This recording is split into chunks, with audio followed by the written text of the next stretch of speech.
Hey there folks, welcome to Spectrum Pulse. We talk about music, movies, art, and culture.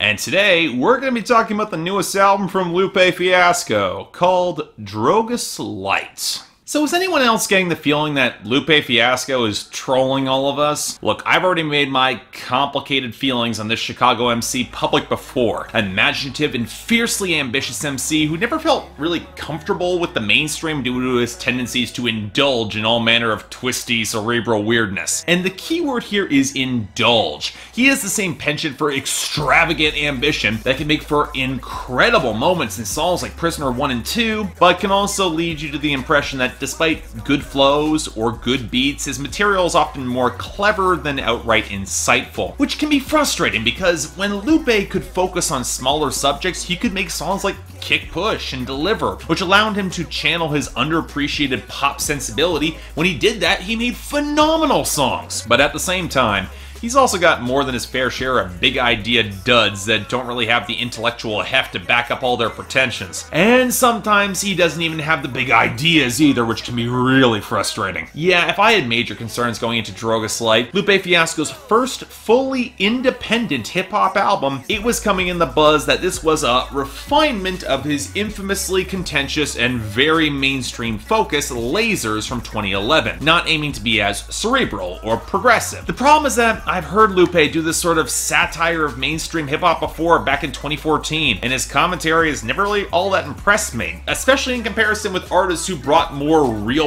bite to that sort of satire, and especially in 2014 like acts like Clipping. So if we were looking for a full hour's worth of that, which many critics have condemned, and Lupe Fiasco himself has only given a 7 out of 10, well, yeah, I was kind of worried. But hey, if I were to give Lasers credit, for a radio-friendly hip-hop album, Lupe does know his way around a good hook, and even if the content wasn't really up to snuff, maybe you could still bring in a couple great bangers right that I could really appreciate, right? Well, look, I've gone through this project more than a few times trying to get a handle on what Lupe Fiasco wanted to do with DROGAS Light, and yet my general first impression has not changed all that much. I have no idea why Lupe felt the need to stir up so much label drama and go independent to release this album. Because in terms of content and tones, this would be an easy sell to a lot of major labels. Or at least it would if it didn't feel like it was careening through a half dozen different styles that barely meshed together across the past several years of mainstream hip-hop. Now, all that being said, for as messy as this is, does it at least have a couple good songs? Well, yeah, sure, of course it would. But you have to wade through a lot to get to them. And for Lupe Fiasco skeptics, of which there are a fair few, I'm not sure the effort will be worth it.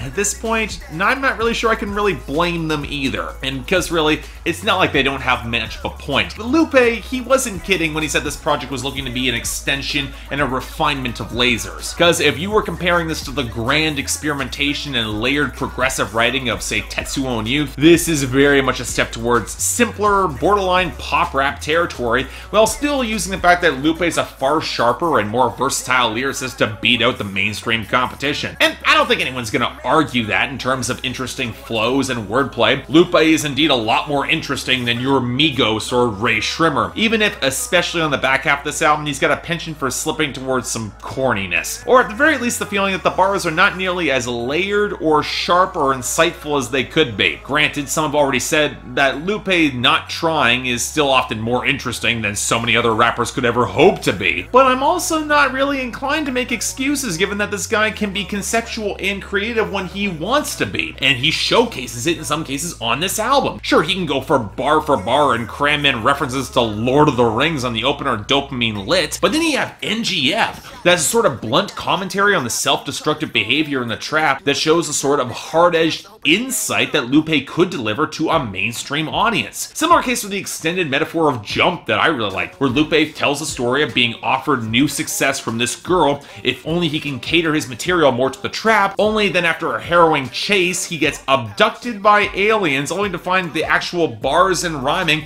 are nowhere near as appreciated and he just wants to return home. I kind of appreciate the high-minded metaphor there. And hell, it's conceptual, it's decidedly unique. It even ties into some of the underlying satirical jabs jabs at mainstream hip-hop that Lupe loves so much, but then we start hitting snags, and the first big one is Promise. Yes, I get it, Lupe is rapping about being sober and peaceful on the Migos flow, but you'd think he'd actually strengthen his point by actually bringing some enthusiasm to match them, and that doesn't happen. I could get a little bit more behind the crunk-esque banger of Made in America, where he shouts out all the violent and destructive things that US cities have contributed to hip-hop culture, but then he repeats a lot of the same sort of commentary on City of the Year, and beyond just the repetition of ideas that makes an already long album stretch out even further, especially on the back half, we then get pieces that just feel kind of undercooked conceptually, like on Tranquillo. I can appreciate trying to subvert the opulence anthem to speak about self-care and more restrained things, not celebrate the wealth. And both Rick Ross and Big K.R.I.T are kind of game for it, especially Big K.R.I.T who just goes off on a great verse. But even Rick Ross can't avoid throwing in some luxury rap references, and his very presence kind of undercuts a lot of the satire in the song. And yet after the stripper church juxtaposition on Kill, that Killer Mike did better in 4 bars than RTJ3 than Lupe does in 7 droning Dolla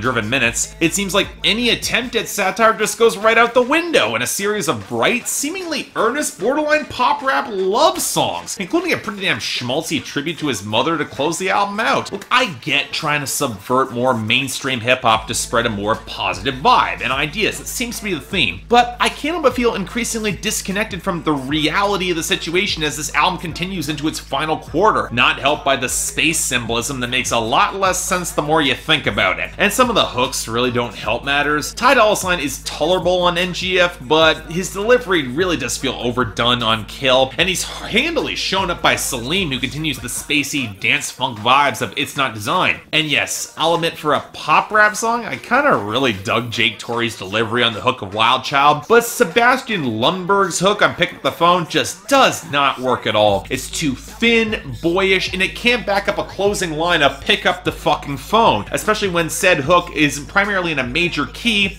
and also features the line, "My tears run off your shoes like waters from a goose."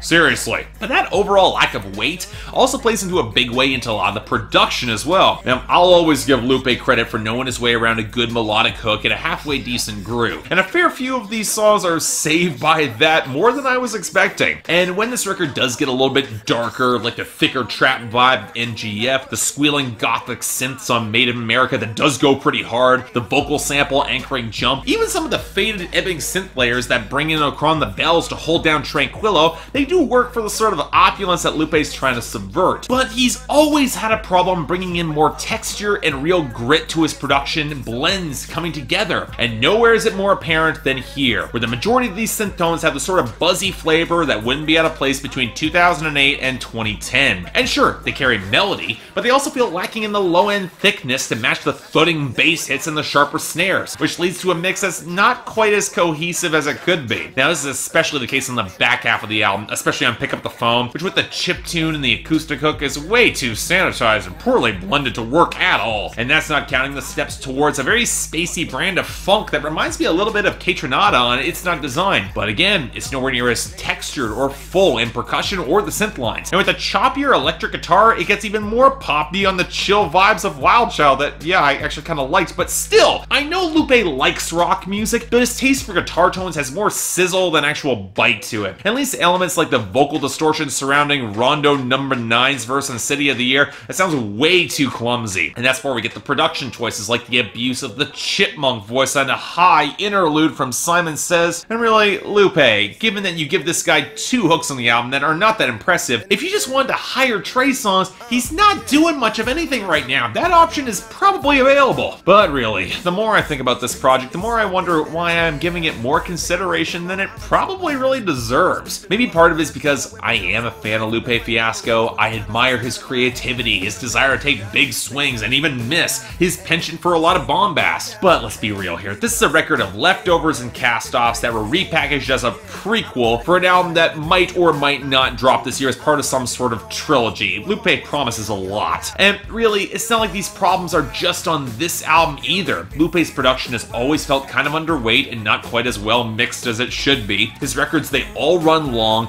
and you always get the impression that he's always a little bit too self-conscious of his own lane to really dive into some far-out territory, take those bigger chances, especially in his flow and delivery. So in a way, I found myself asking why he didn't just stick to Atlantic if he wanted this sort of sound, but there's also an undercurrent of earnestness, even to the leftovers, to say nothing of the back half of this record, which many would brand as kind of out of date in its sound, which makes me understand exactly why Atlantic wouldn't love this. In other words, I know I probably shouldn't be disappointed, but a part of me kinda is. So I'm giving it a 6 out of 10, recommended only for hardcore Lupe fans, and let's pray that DROGAS gives us some real heft here. There are snippets that prove that Lupe Fiasco is capable of it. There are good songs here. I just want to see it all happen for a full project. He's capable. Let's see it go. So yeah, thanks a lot for watching. If you'd like to like and subscribe, I'd be more than grateful. Anything else I might be able to do to improve my presentation, I'm all ears. You want to buy the album, links in the description below. I also got the poll up here. Hardcore Lupe fans, you can tell me I'm wrong. There's your opportunity. And if you guys want to get more involved in my scheduling, the link to my Patreon is right here, where 3 times a week you guys get to vote on my schedule, and once per week on the Saturdays, the higher Patreon members get to add records to my schedule.